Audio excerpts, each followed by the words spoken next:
আরে পাগল, তুই রাব্বির বাড়ির সামনে বইসা মদ খায় পাগলামি করতাছস। আরে যা। আজকে তোর কপালে দুঃখ আছে। করক যা করার।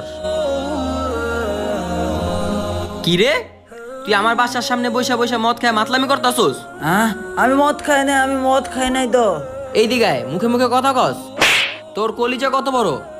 আমি তো মদ খাই নাই, আমি তো দুধ খাইছি, দুধ দুধ, আমি মদ খাই নাই।